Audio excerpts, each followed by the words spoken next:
Hello, everyone. Fraser, I see you here. Thank you for joining.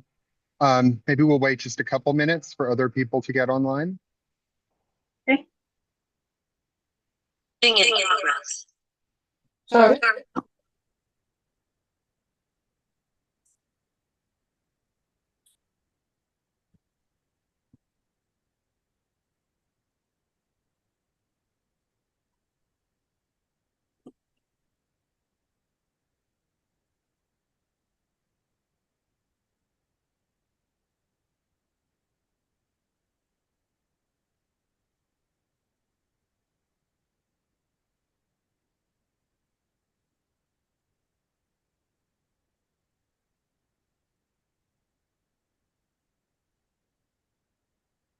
Are all of the speakers, Julia, I think there's a bit of an echo.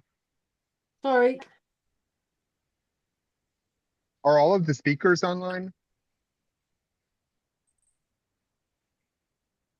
Yes, well, I see the speakers. Okay. Well, in that case, why don't we go ahead and get started? Okay. Greetings, everyone. Good afternoon, good evening, good morning, wherever in the world you're joining us from today. Thank you for making the time to attend the second in our webinar series, Voices from the Afforestation Frontlines, Advancing Sustainable Solutions for a Resilient Planet. This webinar series is organized by Friends of the Saskatoon Afforestation Areas, together with the United Nations Environment Program, Juventud Unida en Acción, Animal People, and others. My name is Wolf Gordon Clifton. I am the Executive Director of Animal People, one of the co-organizers, and it's my pleasure to welcome all of you here today. The webinar series, Voices from the Afforestation Frontlines. I'm still hearing an echo. I'll check to see if it's me or not. Give me a moment. Would you mind muting your mic in the meantime?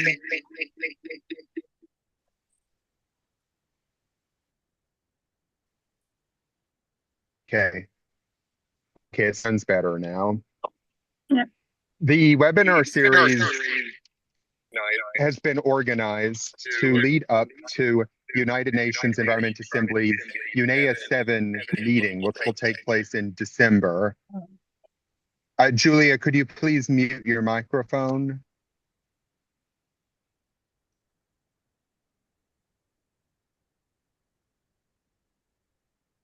The webinar series has been organized with the objectives of raising awareness of the importance of afforestation, biodiversity, and ethical human-animal relationships, fostering cross-sector learning, providing a platform for community-driven strategies that align with UNEA 7's agenda for sustainable, inclusive, and equitable environmental action, and contributing insights and recommendations that can inform global conversations and policies emerging from the UNEA 7 conference. Today's webinar is focusing on the theme of community engagement in conservation, which is a cause very close to my heart, I'm sure for many of those who are attending as well. As the director of a nonprofit and also someone who's currently pursuing my PhD in theology and ethics with a focus on how faith and spiritual traditions can contribute positively to ecological action. I'm very much looking forward to learning from all of the speakers who are attending and speaking today.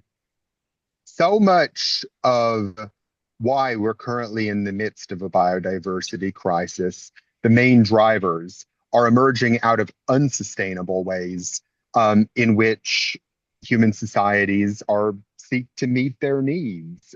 Disproportionately, drivers such as land clearing, such as the direct exploitation of living things, natural resources, and landscapes, pollution, and so on, comes disproportionately out of developed nations in the global north.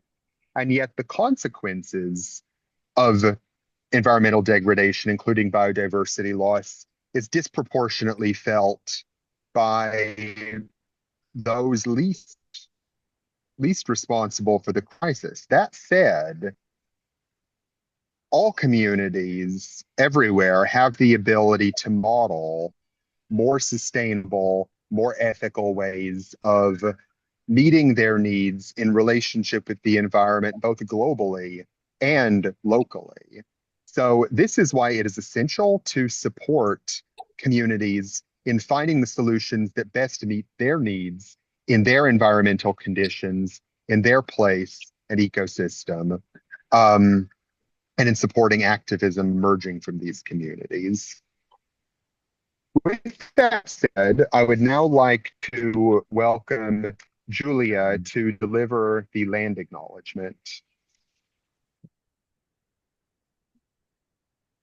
Thank you, Wolf. Could you turn on sharing?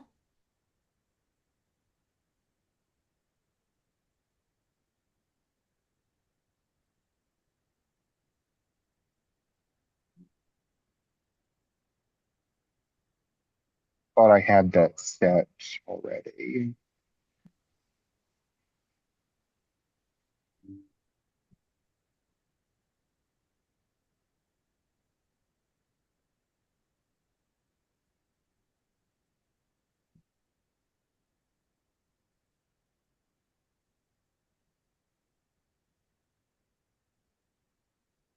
Okay, it should be allowed now.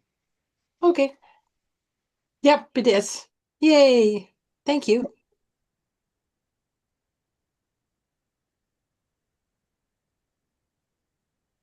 The global traditional land acknowledgement. And as we gather virtually from many places across the world, we acknowledge the lands, waters, and skies that sustain us. Being connected to the land and the gifts it provides is a grounding part of our relationships with Mother Earth. In gratitude, we honor the sacred waters, grasslands, forests, biodiversity, and skies that inspire our shared journey.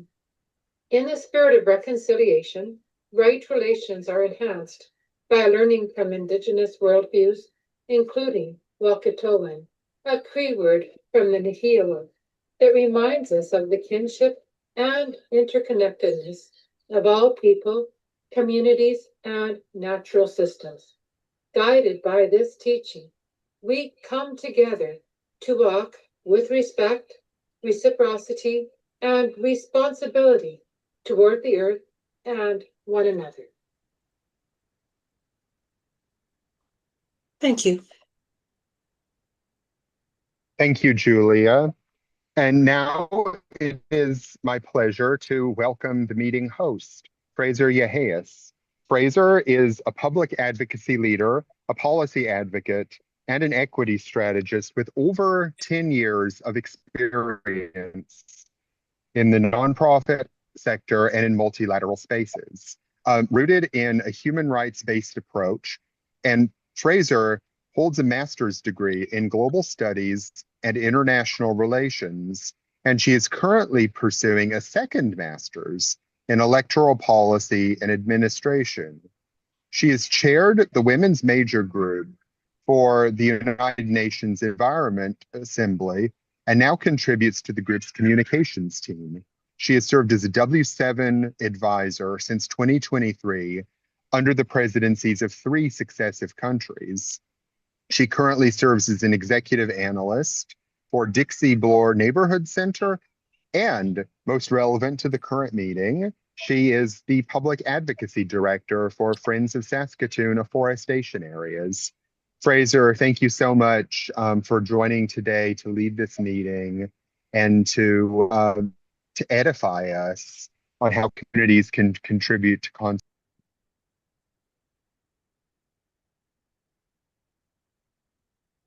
Thank you, Wolf. That was quite an introduction. Welcome everyone to today's session on community engagement in conservation, which is part of Voices from Afforestation Frontlines series that is organized by Friends of Saskatoon Areas, Afforestation Areas, and Animal People Inc. with many partners in support with United Nations Environment Program. Our conversation today brings together a diverse group of thought leaders and change makers, each of whom has been deeply involved in advancing sustainability and community stewardships in their own way. Through their experiences, we'll explore how individuals, grassroots initiatives, and global frameworks intersect to shape resilient and inclusive environment action. I'm honored to moderate this discussion, and I would like to begin by giving the floor to our panelists to shortly introduce themselves, your names, organization, your work, and how your work connect with community engagement in conservation. Julia, I'll start with you. You have the floor. Thank you, Fraser. My name is Julie Adamson, co-founder of the Friends of the Saskatoon Afforestation Areas. I'm an advocate for urban biodiversity, sustainable development, and community-driven conservation. Thank you so much, Julia. I see Dahlia next to you. Dahlia, would you like to take the floor, please? Yes, thank you so much, Fraser. So first of all, hello, everyone. It's my pleasure to have the honor to be here sharing this panel with such amazing panelists and speakers. So I am Dahlia Marquez, founder of the organization called Juventud Unida en Acción in Spanish, or United Youth in Actions based in Venezuela, but we also work at global level. I am also co-founder of the Global Youth Biodiversity Venezuelan chapter, and I have been working with community-based organizations since I was a teenager, since my 14 years old. And I'm still doing that. Right now, I am currently one of the co-chairs of the Women's Major Group at UNEP and co-chair of the Major Group Facilitating Committee of UNEP. Thank you so much, and back to you, Fraser. Thank you so much, Dahlia. It's always a pleasure to see you. Madison, I see you next on the screen. Would you like to take the floor, please? Yeah, absolutely. Hi, I'm Madison. I am a grassroots organizer with many different organizations in Saskatchewan. I've had the pleasure of working with Climate Reality Project as a regional organizer and have been in various volunteer organizing roles over the last decade, and am very happy to bring any of my insights to this panel. So thank you very much, Julia, for passing this opportunity on here. All right, thank you, Madison. Paul, would you like to take the floor and introduce yourself, please? Hi, I'm Paul Hanley, and I am involved with the Prairie Food System Vision Network, which is kind of based in Saskatchewan and also Alberta and Manitoba. And I lived all my life in Saskatchewan until 5 years ago. Through a strange set of circumstances, I wound up living on the island of Molokai in Hawaii, and where basically it's all the same issues as there were in Saskatchewan. So I'm involved here a little bit also in conservation type action for Molokai. Thank you. Thank you so much all for introducing yourselves. I'm already excited to hear your different diverse perspectives. I'll start with Paul. You've been engaged in environmental and agricultural work for over 5 decades. Wow, congratulations to that. And looking back, what major shifts, positive or negative, have most influenced how societies view our relationship with nature? Well, thanks, Fraser. Yeah, when you said 5 decades, I realized, oh, geez. I guess I'm kind of getting up there. It looks like I'm like about the oldest person here. That's a will. That's a will. Yeah. So, but one of the things that I thought, being older, is I can think back to a time when there wasn't even an environment. I thought of this. There's this politician, John Crosby. He was a Newfoundlander, so he had a lot of wit. And back in the 1980s, he said, until a few years ago, we never knew anything about the environment. And suddenly here it is all around us. So there was, I think, in a sense that, we're not necessarily, we're not necessarily that aware of the environment. We don't think, oh, gee, I'm breathing air every couple of seconds and I have to think about where the air comes from and make sure it's protected, or I'm drinking water every few minutes. I better make sure the watersheds are safe. We don't really necessarily think about that. We're just embedded in it. It's like the fish doesn't know it's in water, And I think we're somewhat the same. But until something happens that kind of makes us aware, something negative happens that makes us aware, we start hearing about in the discourse, there's a hole in the ozone layer and we might get skin cancer. And suddenly, oh, gee, we better start thinking about this environment around us. So in a sense, the negative things that are happening, there's forest fires and there's smoke in the air all the time. They bring us to consciousness that we are embedded in this world, in this physical environment. We're a part of it. We're one with it. So it's kind of an odd thing about consciousness is that the negative kind of can reinforce the positive. So I was thinking too of this statement I've always thought about from Aldo Leopold, and he said, and he was an early ecologist writing in the 1950s and 40s, and he said one of the penalties of an ecological education is that one lives alone in a world of wounds. But I think, this was something that the few people that were really aware of what was going on in the early days had this sense of being alone. But maybe now that people are more generally aware of what's happening to the environment, maybe we have sort of a sense of community, of a common understanding, and maybe that gives us some encouragement. So I guess maybe that's my answer to the question is that the negative things that are happening in a way are bringing us to awareness, and now maybe we can do something about it. Thank you, Paul. Yeah, we always learn the hard way, and we always talk about preventing the problems, but then it might be too late to kind of come up with strategies or mechanisms to kind of develop preventive action. It could be always reactive. Thank you for that, Paul. I would like to ask you a follow-up question to that, or that is connected to your work. You often highlight moral and spiritual side of sustainability. How can communities integrate these values into practical local action? Mm.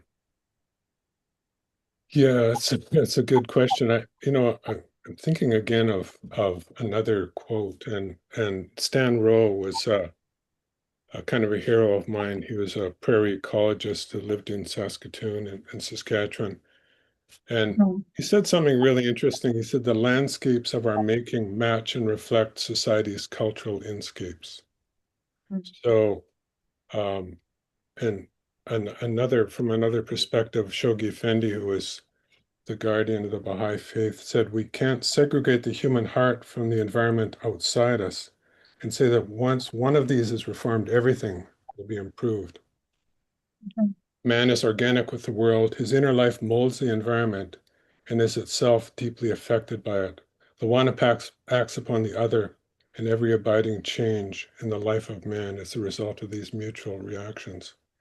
So, yeah, I think it's really significant that we have to think about this relationship between our inner world, or maybe our culture, and the outer world around us, and how our inner life really affects the natural environment, and also the environment affects us.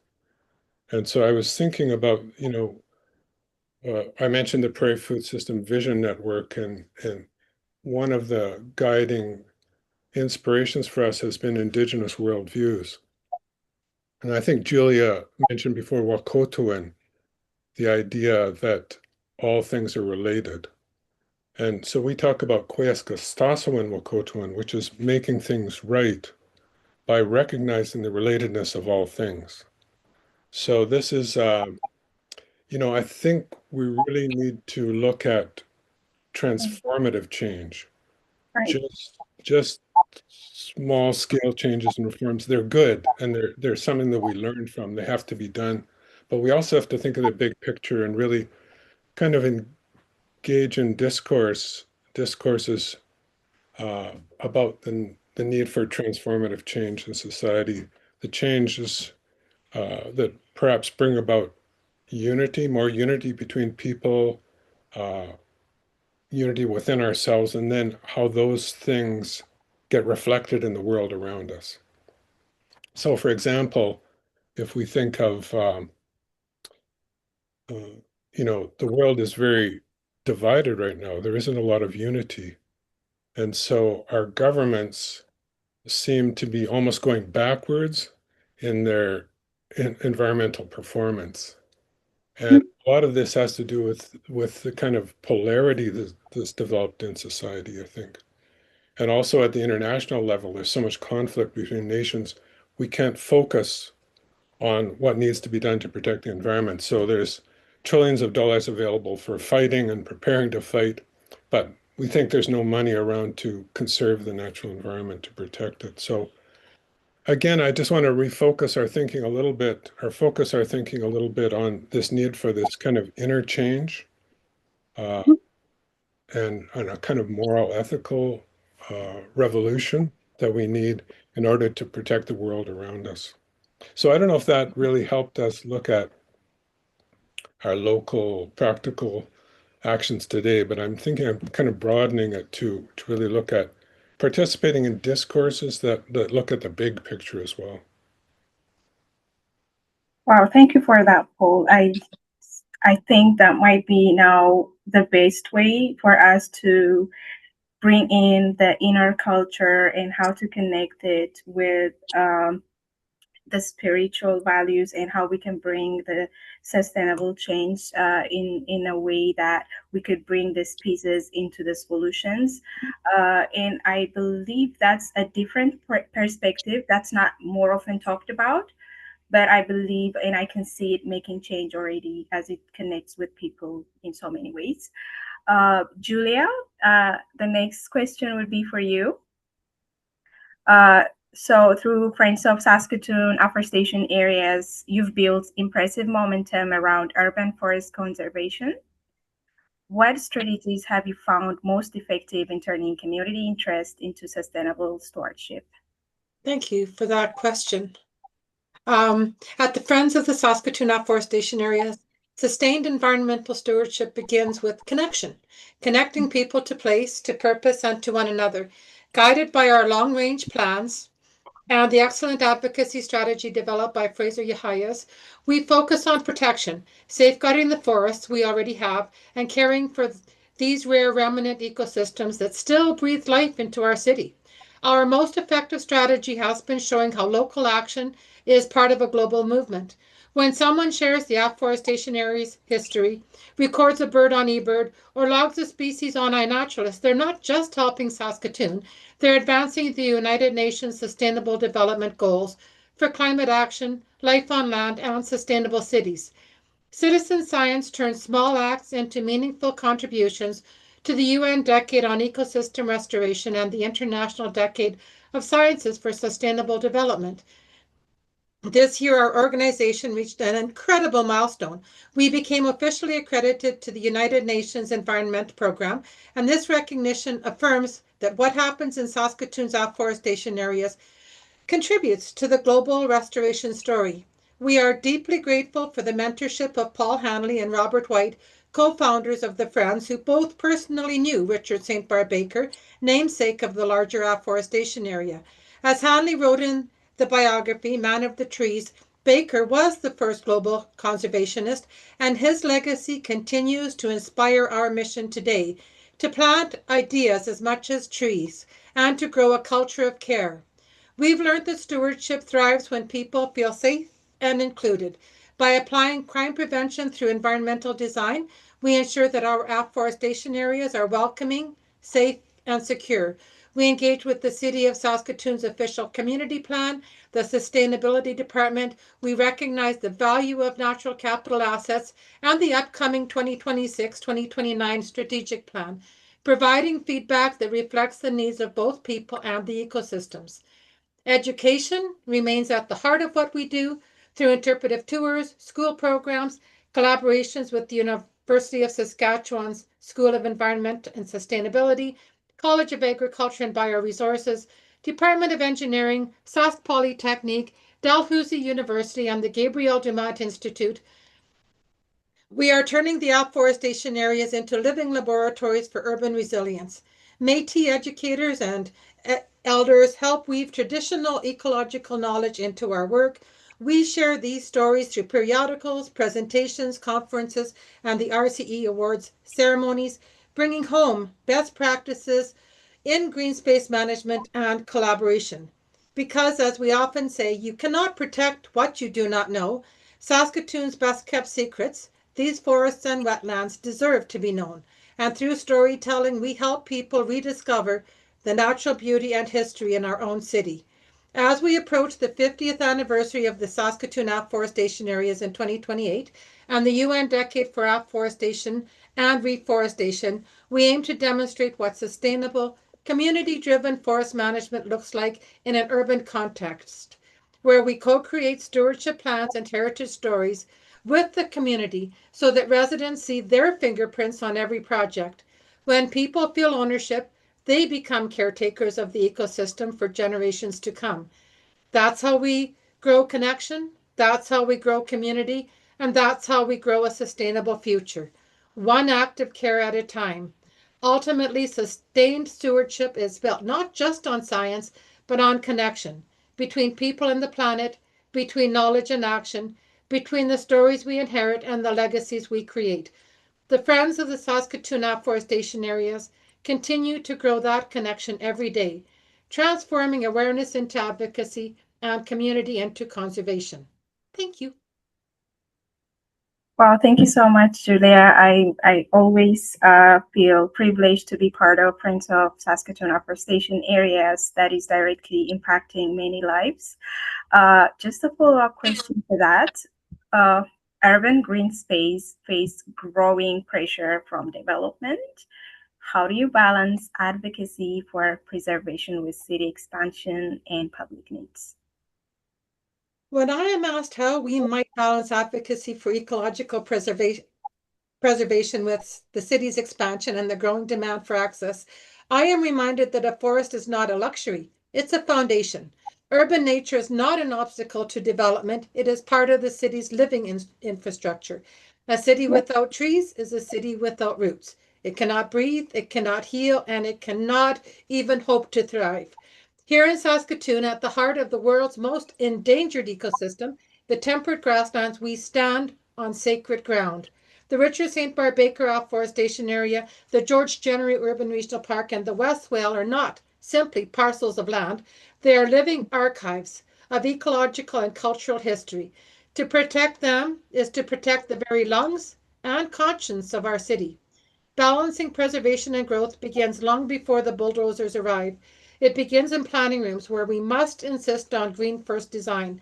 Forest, wetlands, grasslands, and meadows integrated at the concept site stage, not retrofitted later.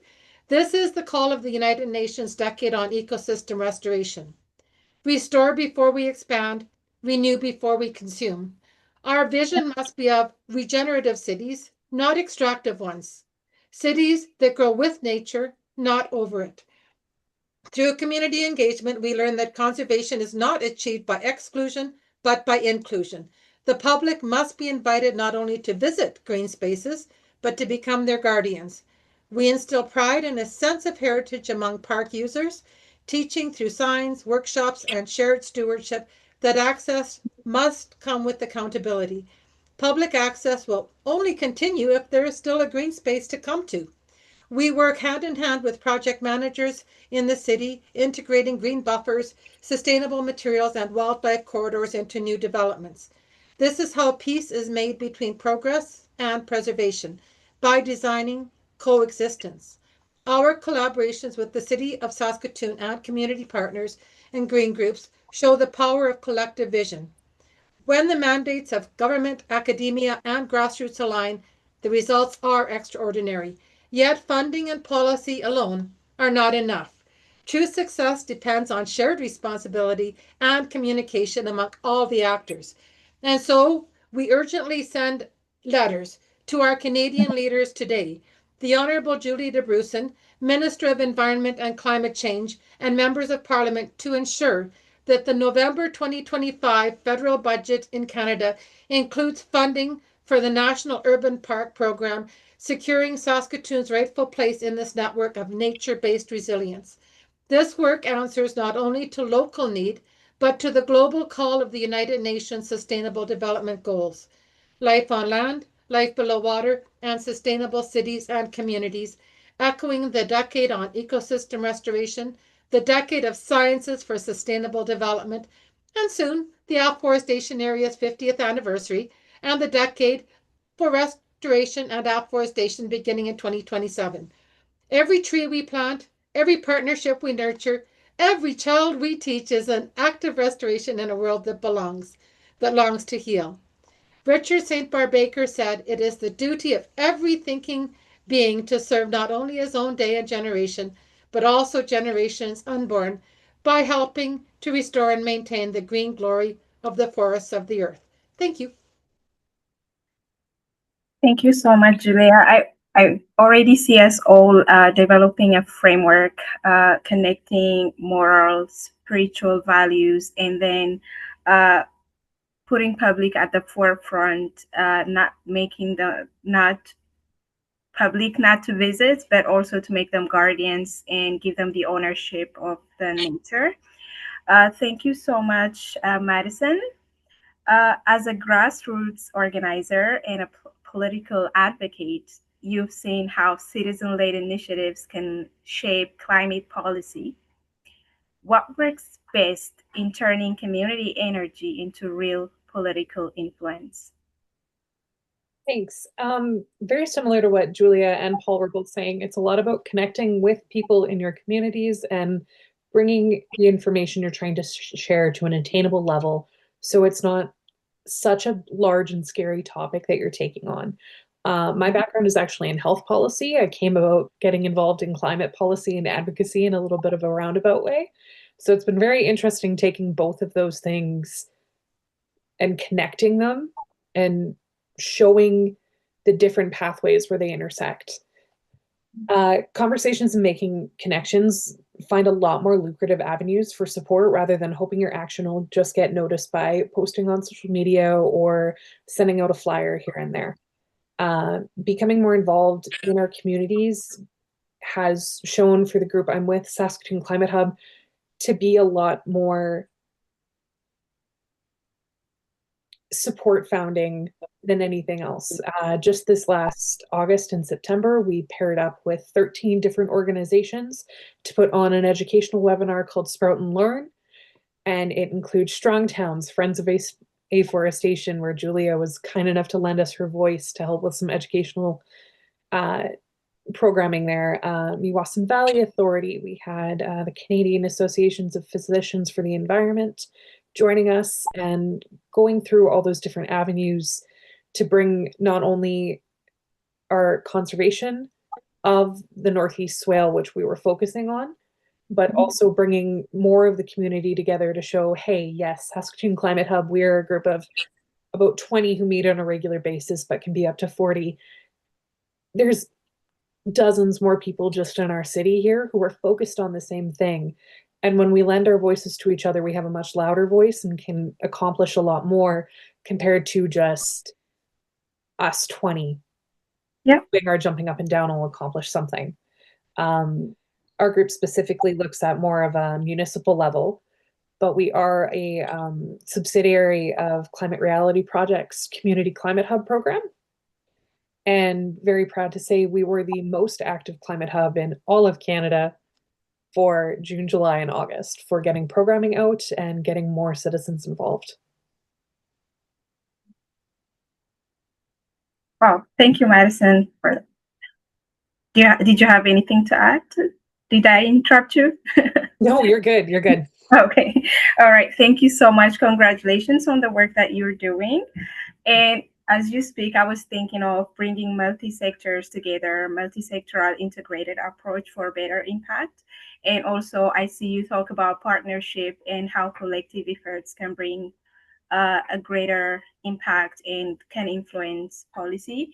And the fact that you are in the health sector and also helping to shape the climate policy would definitely bring change. And I believe that we need more experts like you in the climate space, because in the health sector, when you talk about environment and climate change, they would tell you that is not their area.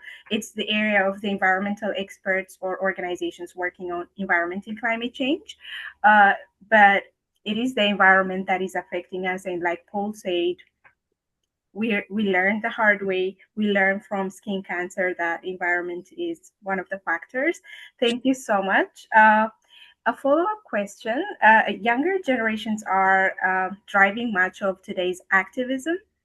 And how do we help channel that energy into lasting system change rather than burnout? Unfortunately for us, climate advocacy is a really, really uphill battle. And sometimes we have to take turns taking steps back and focus on a micro issue compared to the entire macro issue that we're trying to tackle. What we have done with the hub is we have been encouraging people to take time away if they need it, just so they can take their time, recharge, and actually come back. We have a really interesting mix of people.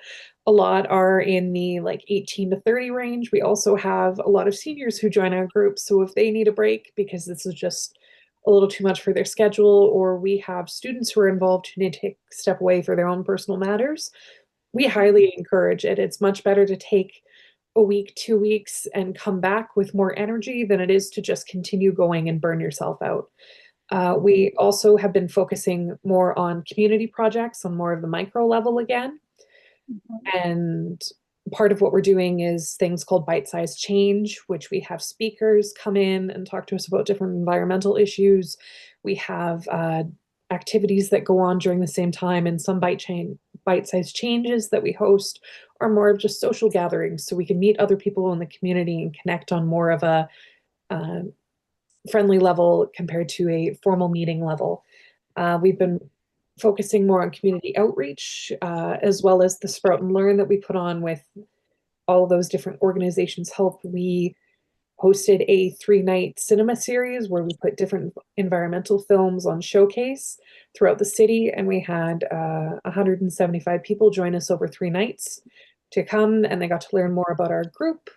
They got to learn more about different things that are going on with the city budget that's also coming up, in addition to our federal budget that's coming up, and different programs that they should be focusing on and maybe talking to their counselors about, and their MLAs as well, because our provincial budget is due right away, as well as the federal. It's just a very fun time for all the budgets. We've also been showing projects that have been going on around the world, just as a bit of encouragement, because it can be a little discouraging time after time having your climate advocacy kind of be put on the back burner because something more important is coming up. We've also been trying to take on projects that can be more geared towards people's strengths. Sometimes planning an educational seminar is more up someone's alley than trying to get a demonstration moving. We had a very large turnout for the Draw the Line that was organized by 350. We had about 250 people join us and 4 other organizations who were involved in that planning. We have some people who prefer to work behind the scenes on letter campaigns and social media, or going through our email inbox that, as everyone who has an email inbox knows, it never seems to be managed. And ensuring those that are participating, we can play towards their strengths, and it's just as important, including highlighting those strengths of the people involved as it is about getting our message across.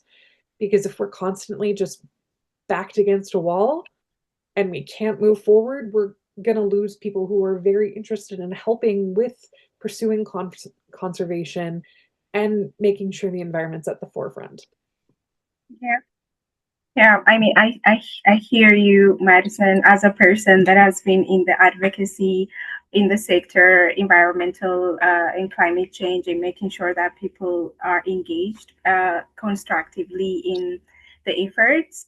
I see you that people are always overlooking the importance of climate and advocacy, and then people get tired very, very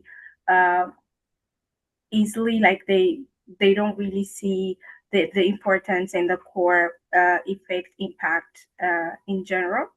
We have long way to go, but then I won't say that, you know, we have not made a little change as advocates. We've kind of at least supported or we contributed to the global, at least speaking some of the languages and understanding the terms. Thank you so much, Madison. Dalia, coming to you, from your experience at the global level, how can international frameworks translate into tangible actions at the community level? Well, first of all, I want to share a personal story with you related with the Sustainable Development Goals. So in 2015, the full world started to talk about the SDGs, Sustainable Development Goals, something that was decided in the UN General Assembly there in New York that looks like super far away from us in San Cristobal, Táchira State in Venezuela. That it's a small city, not close to the capital at all. But when we saw that in the news, so we felt this curiosity about to know a little bit more because everybody was talking about it. Those huge decisions that they take there in New York. And we start to study what means the SDGs. What are the SDGs and their targets? And in the university in which one I was a teacher at that moment, my students and I realized that the SDGs was fully related with our realities and the challenges that we were facing in the city, in that small city called San Cristobal. So we started to work on different alternatives to support the implementation and development of the SDGs at local level. How? So the importance of local communities and the work with the grassroots is that the global decisions are impossible to implement without the support of the grassroots. And what my experience with the SDG gives me is that at the end of that exercise that I did with my students, so we create like an observatory about gender issues. In that observatory, we identify different challenges that women face in the city, in that city, that at the same time makes it impossible for them to go out of the circles of gender-based violence. So the SDGs inspire us to take actions to fight against gender-based violence, by example. But at the same time, we also identify that we were facing the consequences of climate change. So, by example, a beautiful place in which one I used to go when I was a kid with my mother and my father, with an amazing water resources, was totally dry. So I realized that we also need to take actions to address climate change as an issue, as a challenge. And at the same time, so we have those beautiful resources totally dry, but we face the consequences of floods, the floods in the rural areas. And the SDGs inspire us to ask to the local authorities for policies, to be ready, to be resilient, facing climate change. So why the global policies are so important, because at the end, these global policies reflect the needs of the local communities from the grassroots. But it's our task to push for their implementation at local level. And how can we do this? So we can work in partnership and network. For example, this is an amazing space to know about other strategies, really good experiences, and at the same time to create networking, to learn from each other. But also we need to push for capacity building. We need to be aware that as citizens, we have the right not only to ask, but at the same time to support local authorities, to create public policies, to implement those global decisions at local level, to look for resources and involve local communities in this process.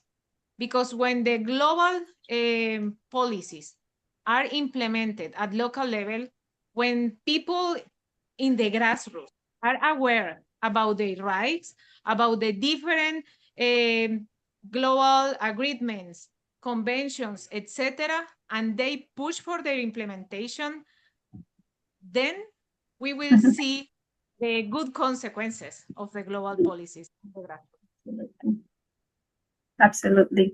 Thank you so much, Delia. So as you speak, you kind of connected gender and environmental actions.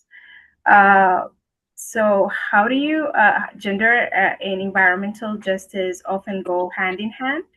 How can women's leadership, environmental advocacy reshape the future of climate action and resilience? Wow, that's a really good question.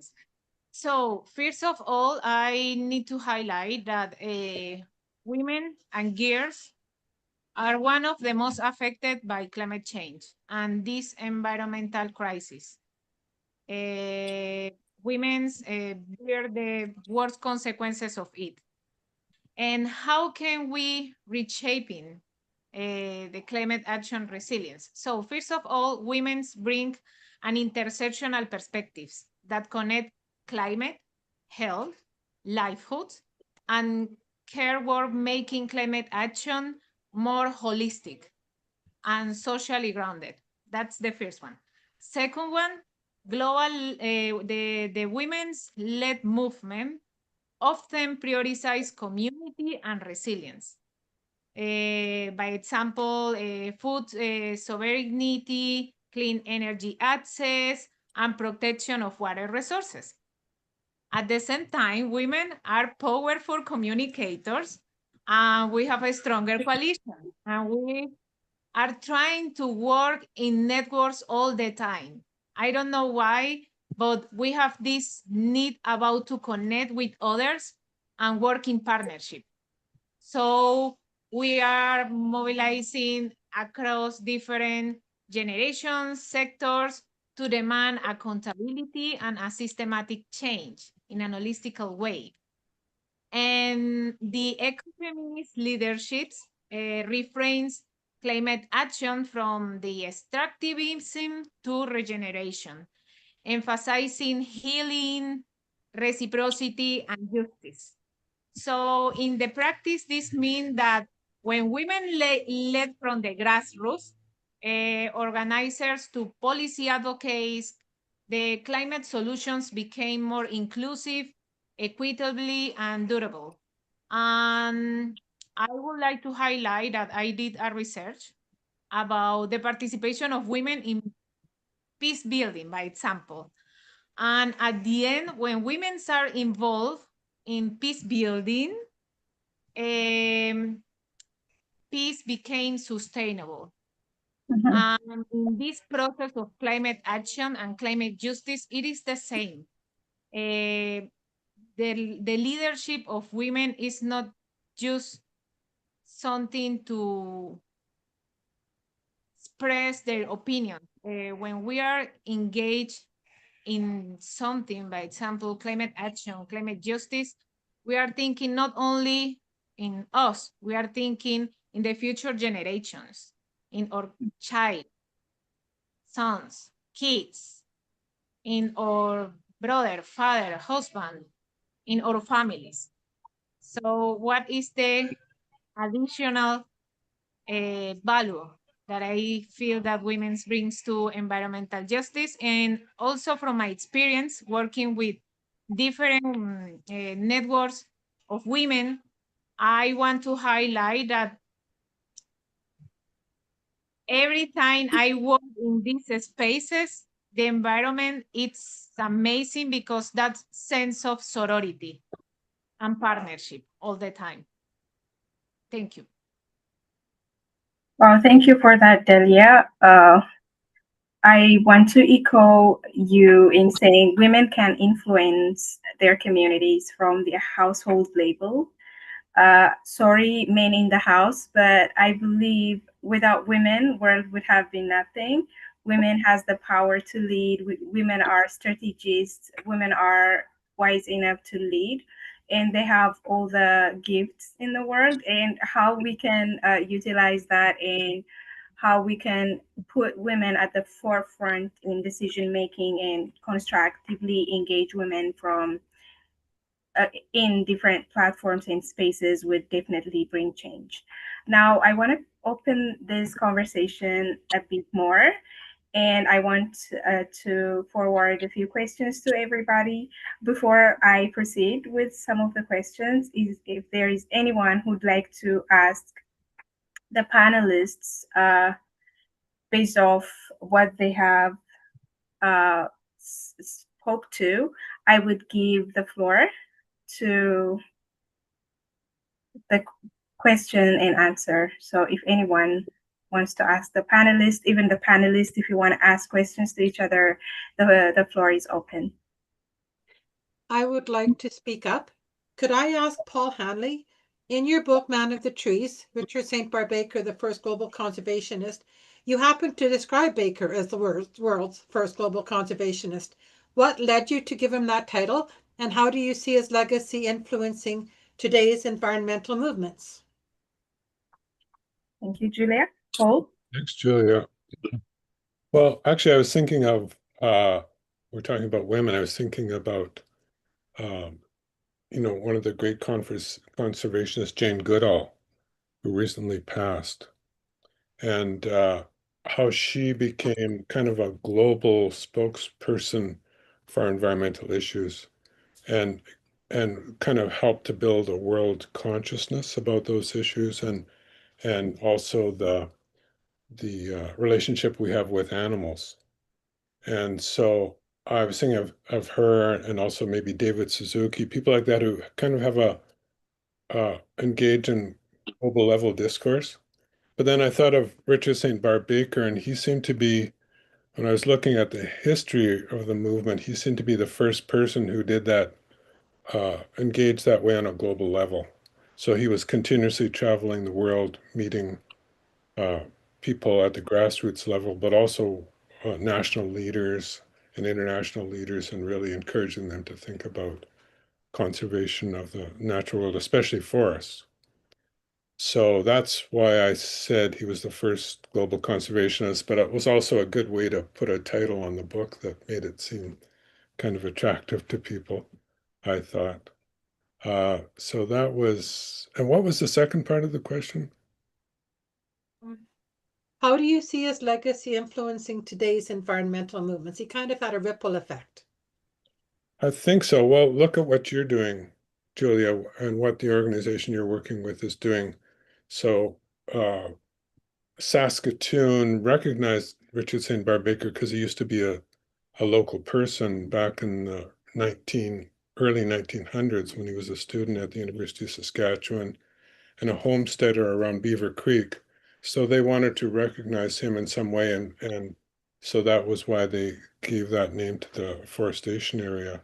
So little things like that are happening all over the world.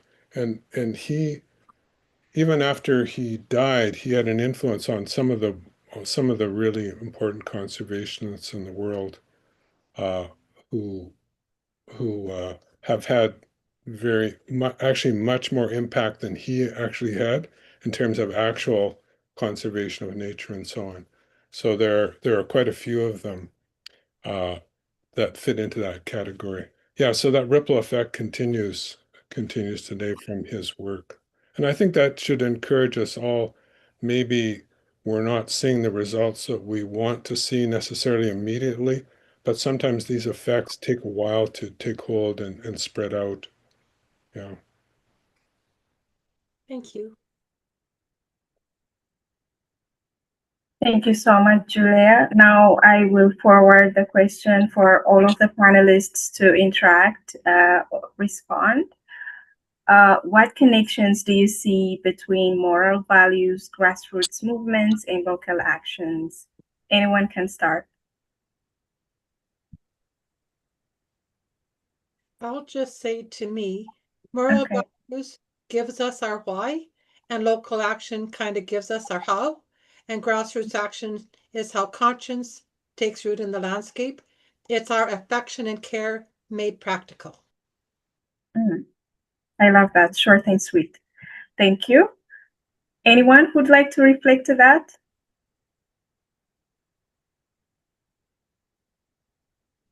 Yeah, I would like to share that, to me, moral values are like the one that guide us to take the local actions. Indeed.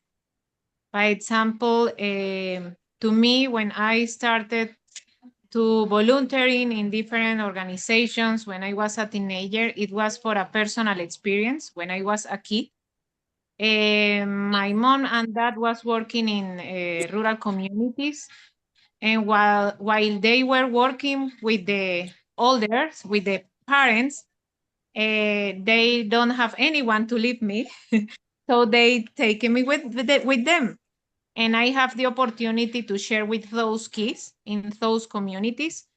And when I started to talk about, oh, how is the school, I realized that I have the privilege to go to the school, by example, and they don't. So to me, at my 8 years old, that was shocking.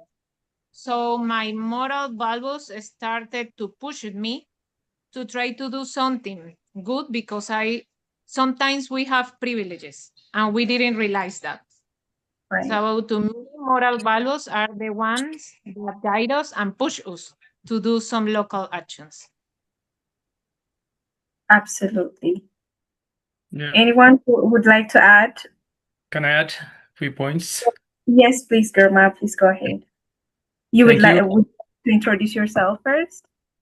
Okay, my name is Germa. I have been working for conservation with the United Nations Development Program for about 16 years. Conservation in protected areas, community conservation areas, and hunting areas most of the time, and also urban afforestation areas. Saying this, talking about moral issues in this case, environment is becoming a life and death issue this time. So environmental protection conservation is global issue, a global phenomenon that we are supposed to undertake, or that we are seriously need to take it into consideration while we are undertaking any action, any development action. So this is about global issue, but when we come to the local community, especially those who highly rely on the resource of the conserved area or resource of the protected area, it is, when we talk about morality, it is about the life of these people. It is about their livelihood and living condition of these people. So morality in this sense means like conserving means supporting, not conserving or destroying means affecting their life. Thank you. Thank you so much, Germa. Anyone who'd like to add before I comment?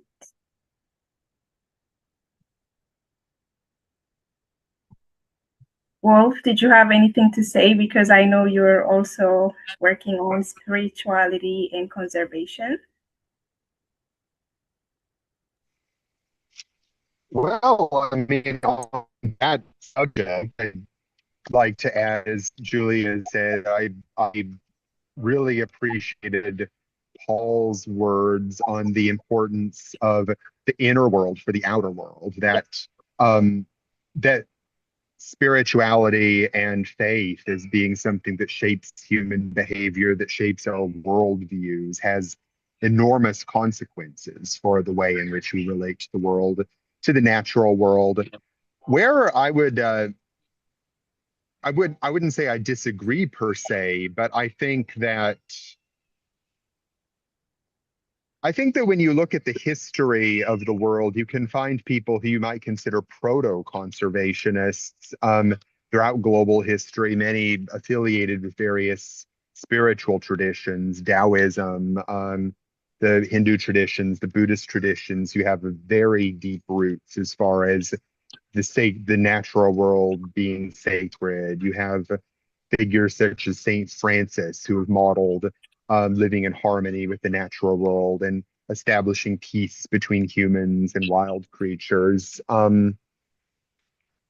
Yeah, I think certainly that has, and speaking to the values that people already have, the beliefs that people already have, the ways in which they already have convictions about what is right, what is just, what is moral. That makes getting people to care about conservation a lot easier if you can speak to them at the level they're already at in terms of the authorities that they already listen to, the beliefs they already hold and such. I don't know if that adds anything worthwhile. Those are some of my thoughts Yeah, so far. yeah, absolutely. I want to echo Germa in saying he said environment is a life and death issue at the moment, and I completely agree with that. And also, inner world versus outer environment, outer world. How do we kind of integrate those, and how can we reconcile the reality? And I think bringing the piece of morality and then spirituality and connecting them with traditions, cultures, and local beliefs could bring about the change that is aspired.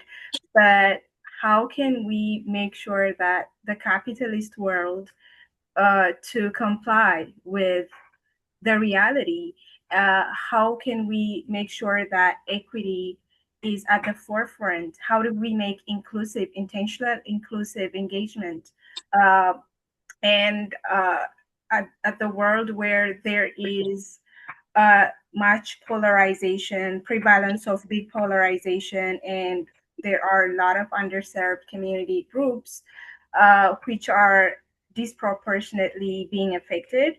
How can we bring that change? And I see the moral value, the spirituality, and all those things that Paul has talked about, and also some of the strategies that the colleagues have been saying, have been reflecting on, could be the reasons. And I see this efforts bringing a collective framework. I would say like there would be a framework coming out of this. And yes, as part of the expected outcome of this webinar series, we'll be having a booklet and we'll have a document, and I see us listing lots of recommendations out of these conversations.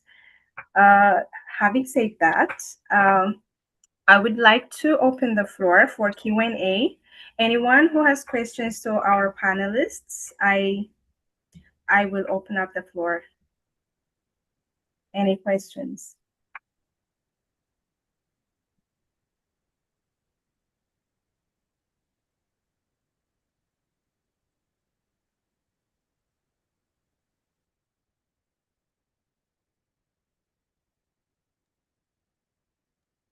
Not all at once.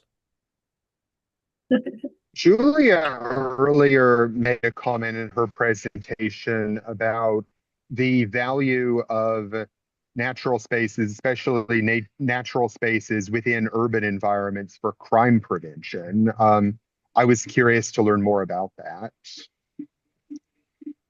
In what way does exposure to nature help to reduce or prevent crime? Thanks, Wolf.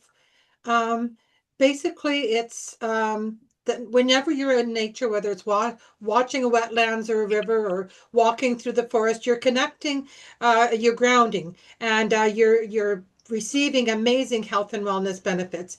Your blood pressure goes down. You're just very much relaxed. It's very a healthy environment, and through that, if we find that our green spaces are also protected and we're not dumping garbage in them and such, that's where we started, was cleaning up the garbage, making them safe and sound. And that was our first CPTED, or crime prevention program, that we initiated. And now our next one is to invite people out for health and wellness, to de-stress, to go someplace safe when COVID is out and about, and things like that. They're just amazing places to have a very great environment that isn't associated with crime and the hustle and bustle of our gray infrastructure. Our green infrastructure is a lot healthier and calming on the body. So it's a good thing to have around.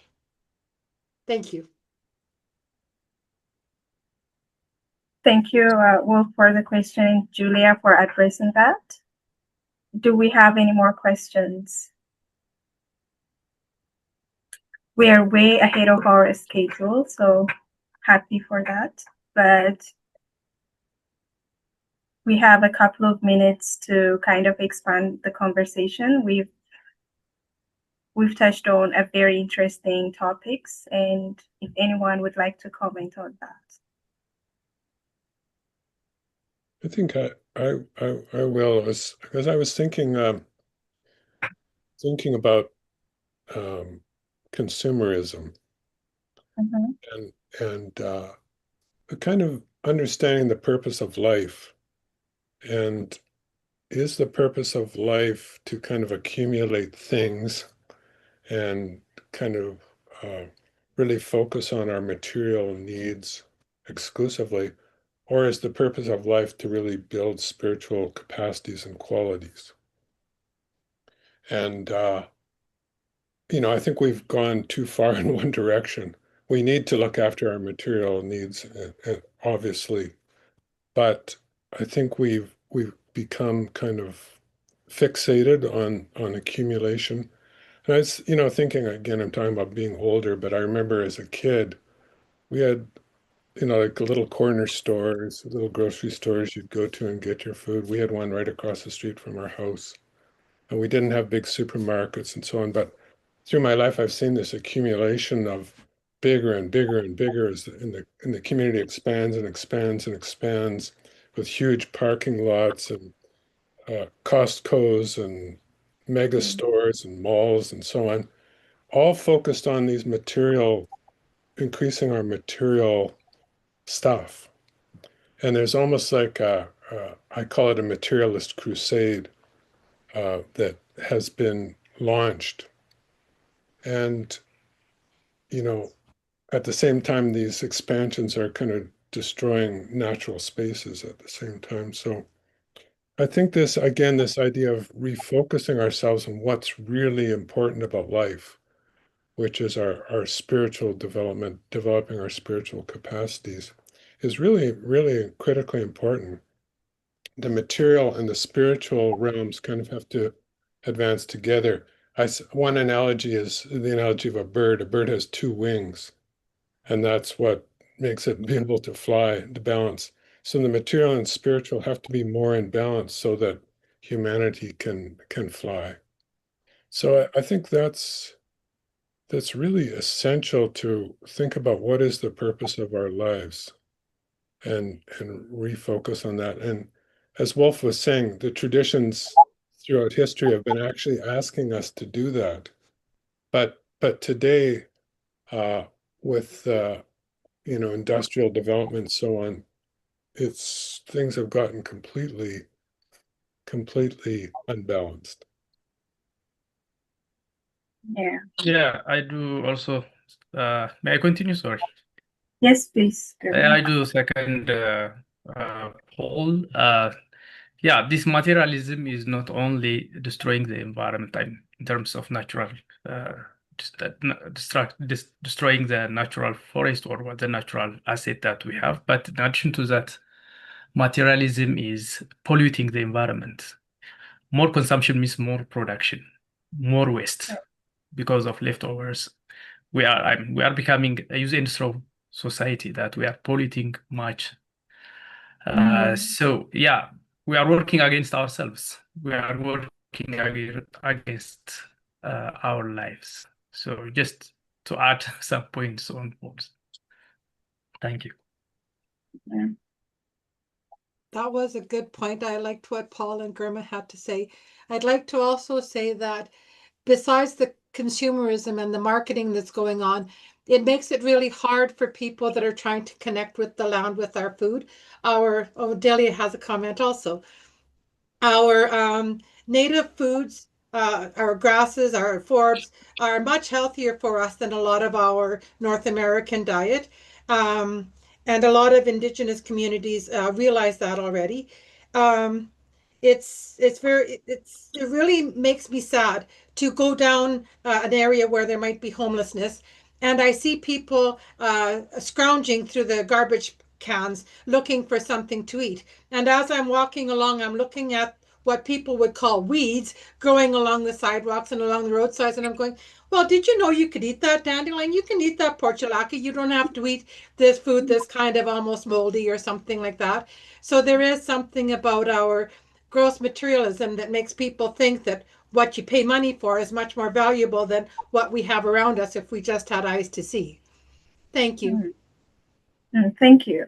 Dalia, would you like to go next? And then Yes. Wolf. Yeah. Yes, thank you so much, Fraser. So thank you for Paul for raising that deep question about what is the purpose of our life. I really think that the last few years, I have been seeing how people lose themselves looking for goals that are just like goals in a blackboard, but no real ones. Like, what are they looking for? To accumulate for what, by example? And at the same time, there is a sense of lack of empathy between human beings and humans and living species. So it's like, oh, because we are human beings, so we are here on the top and the other ones doesn't matter, but we are living species in the same world. So I would like to raise the need of empathy between human beings, but at the same time, empathy for other species. At the end, what we are doing to the environment, to ecosystems, to nature, it's affecting us. We only have this world. There is no a second one. And what I'm doing here, it's affecting in the other side of the world and will be affecting me directly and my child and my family, my relative, everyone. So the lack of empathy between us is a big issue that it's affecting at the same time the sense of take care of this world, not only for us, for the future generations. Thank you. Absolutely. Paul, please go ahead.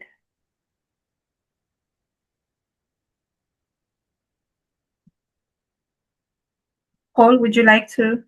Oh, sorry, I didn't. I think Wolf had his hand up, but I didn't. Or was I No, asked? I said Wolf. Did I say Paul? Sorry. I meant to say Wolf. Did Okay, I I was waiting for Paul to go. no. Okay, Well, please go ahead. I really appreciate what everyone has had to say, and I would completely agree with how everyone has put it. But I think it's worth bearing in mind that the roots of ecological destruction, including climate change, including biodiversity loss in particular, that those roots are themselves ideological, that it isn't solely a matter of imbalance, that societies have prioritized too much legitimate material needs, although there may be some of that. But the most pernicious and the most destructive feature of consumerist capitalist societies is their ideology. It's the notion that, for example, that a nation's worth, a nation's success should be measured in terms of its economic output. And that this in itself should always be compared to that of previous years, such that growth must always continue. Growth can never stabilize. It always has to increase. Never mind that that's thermodynamically impossible. It's the idea that an individual's worth is determined solely by their work output and the economic value of that work. And the notion that living things, that landscapes, animals and plants and mountains only have value as sources of natural resources, and that they don't have any intrinsic value of themselves. These are all ideological claims in and of themselves. And circling back to spirituality, these are claims that all of the world's religious and spiritual traditions, whatever their differences, are unified in opposing. Rita D. Sharma, who is a Hindu eco-theologian and eco-feminist scholar, has written about this, about the ideological underpinnings of ecological destruction. And she's identified 4 factors, which I'm not going to remember off the top of my head, about ways in which all of the world's religious traditions can specifically help to counter this ideology. This includes ethics of minimizing environmental footprint, things like fasting, things like traditions of ethical vegetarianism, or traditions of preserving forest habitat as places of pilgrimage, as sacred groves and such. It includes the ethical value of generosity and altruism. These are things that it isn't just every individual or every nation for themselves, but that there is positive moral value in cooperation and in seeking the common good.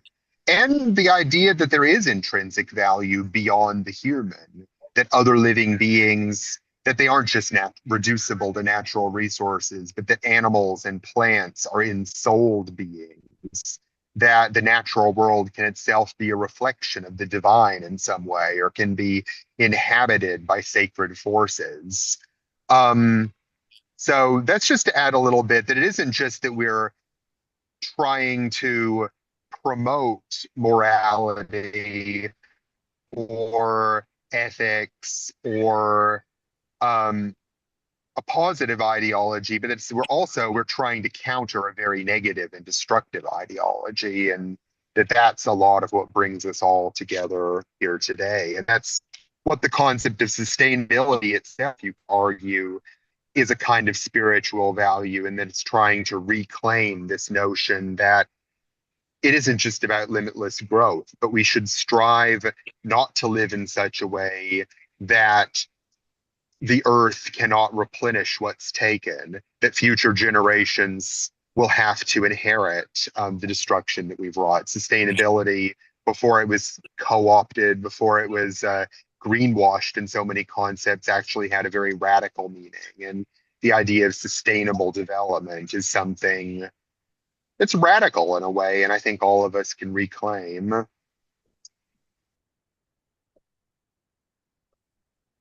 Thank you for that, Wolf. Julia, you have your hand. Please go ahead. Thank you, Fraser.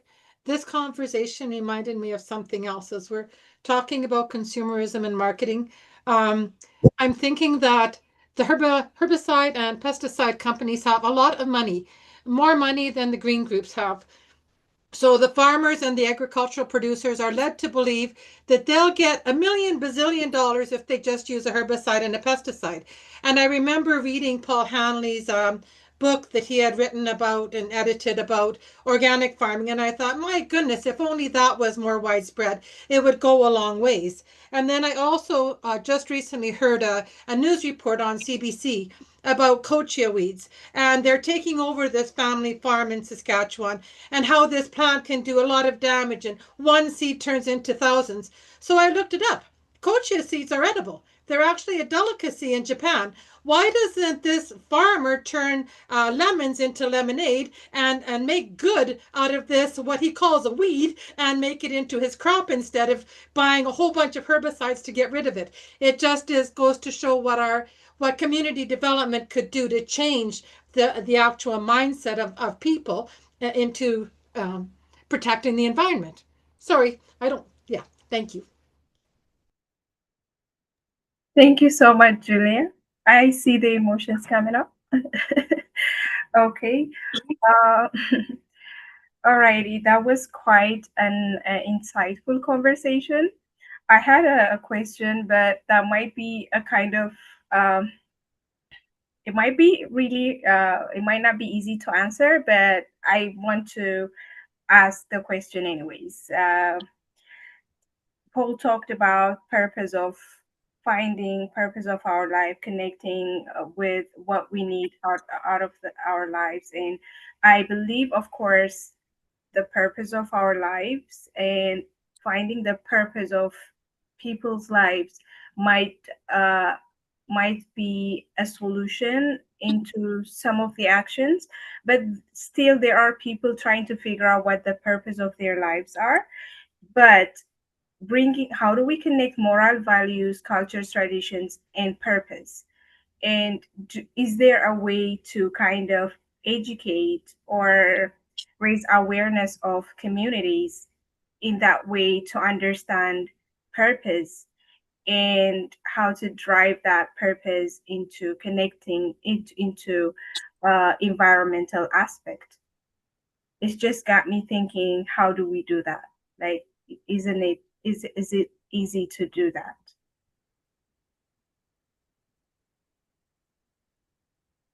It's open to everyone. I'll speak first because my microphone is still off. Okay. I believe that there's 3 ways of taking action on the question you just asked, Fraser. You can take action on the mental level by thinking about it, researching it. You can take action on the physical level by physically doing action upon it, weeding weeds or moving your body in the physical field. And then the third way, which is the most powerful way, is to take action on the spiritual level. And that's connecting to God, Goddess, all that is, and through meditation and prayer and taking action on that level. So there's 3 levels to make use of, and usually the mental and physical level are used the most. Thanks. Thank you, Julia. I will kind of reshape my question again. For us who had the exposure, the opportunity to learn about some of the mechanisms would be easier. But being an advocate for grassroots community for a couple of years, I see people who doesn't have exposures to learning, and they can't even contextualize different situations, circumstances, right? So I was thinking of those communities when I was talking about connecting purpose, finding out what the life purpose is, and is there a way to educate those community groups?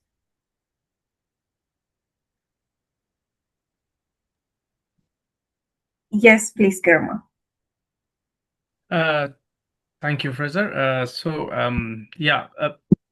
For me, just from experience, I would say that the best conservation or the most sustainable conservation is looking conservation from the local community perspective.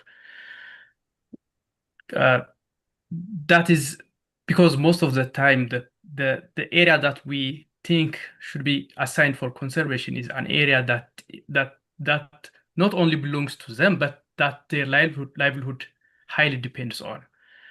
Maybe for food, maybe for different purpose, maybe for spiritual purpose, and so on. So if we can see from their perspective the kind of awareness raising that we are planning, or the kind of education that we are planning should align with that. Otherwise, it cannot be sustainable. Even though we tell them that conservation is beneficial for the climate or beneficial for this and that. Yeah. As long as their livelihood depends on that conservation area, it doesn't work. So it should be in line or aligned with their purpose, with the purpose of the community. That means the purpose that they have attached with the conservation area. This is what I would like to say. Thank you. Thank you so much, Germa. Yes, I think that's the best strategy, because if we want to make change, the community we need to know what the culture, what the attachment of the community groups are with their nature. And that's the way we develop strategies. But when we talk about knowing the purpose of life, that might be kind of vague to understand for some of the community groups. It might be culture, it might be tradition, but purpose, how do we connect the two? Wolf, please go ahead. Well, this isn't necessarily a straightforward answer, because I think there is no one simple answer. This is something that all of us with our own areas of expertise, our own connections, have to help find answers for. But I think a really key element of it is re-inspiring optimism. Is if you look at young people nowadays, including myself, including people millennial, Gen Z, Gen A now, there's a widespread cynicism that it's become very common for people to feel like, well, the world is ending, our planet is dying, climate change is going to get us, it's going to destroy everything. And that's not true. I mean, as bad as the crises are, we're not talking about the literal end of the world. The world has survived mass extinction events. Life has survived mass extinction events. Humanity has survived so many crises. We're not talking about the end of everything. We're talking about hardships that people will survive. The planet will survive, and we have to do everything we can to weather the storm, to cultivate resilience. And so I think it's important to shift the conversation to try and make people more aware of the fact that even though at this point we're not going to just stop climate change, we're not going to stop biodiversity loss overnight, but we can still limit the damage and we can cultivate resilience. We can make things better. So empowering people with a more realistic sense of the problem, and then cultivating hope that it's possible to overcome these problems, I think is a really, really important first step. Yeah, absolutely. Paul, would you like to go next? You're on mute, Paul. I wanted to talk about something that we're doing with the Prairie Food System Vision Network. We're calling it Solution Hubs. And so Solution Hubs is an opportunity to bring people in the local community together, sort of analyze their issues and start to propose solutions. So we had our kind of first sort of prototype gathering in Lac La Biche, Alberta, a small community that where we had connections already, sort of familial connections. So we weren't coming in kind of out of nowhere. But we were able to bring together a bunch of people in the community that were concerned about food issues.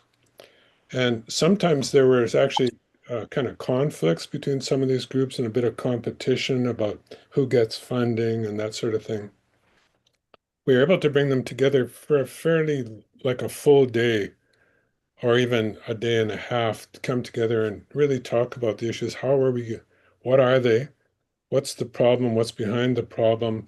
What can we do about it? And they found it was actually extremely useful. They realized that some of the differences that they had weren't real at all. They were really actually on the same page once they actually had a dialogue with each other. And they started to generate ideas of how they could help their community.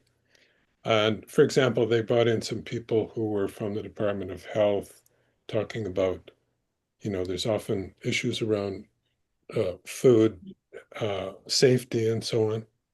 Get them part of the conversation, and they found out, oh, they're actually more flexible than we thought they were, and came up with a bunch of different projects, from community-wide projects to entrepreneurs trying to contribute to the community. And they actually kind of had a breakthrough and built a whole program for helping to provide food to people in the community that didn't have it, and also kind of developing more local sources of food, so there's more food self-reliance. So this Solution Hub idea, I think, has a lot of potential as a forum for helping people identify the issues, build connections between people, and then start to solve them a little at small scale steps. Then you try something, you assess it, did it work, revise it, and try something again. So that's one, I think, kind of methodology that can help solve some problems. All right, thank you so much. So it's almost time. Thank you all. As we wrap up, I want to thank our incredible speakers, Dalia, Madison, Julia, and Paul. Today's dialogue has shown that conversation is strongest when rooted in communities and when global principles meet local action. The session is part of a larger journey towards United Nations Environment Assembly 7, and our contributions today will help shape the collective message we bring forward, one of hope, collaboration, solutions, resilience, bringing different perspectives to the table. Thank you so much. Thank you all for joining us. Please tune in for more webinar series to come. And could I briefly speak on that? Please, Wolf. The next webinar will be on Monday, November 3rd at 10 a.m. New York time. That will be on the theme of sustainable human-animal interactions.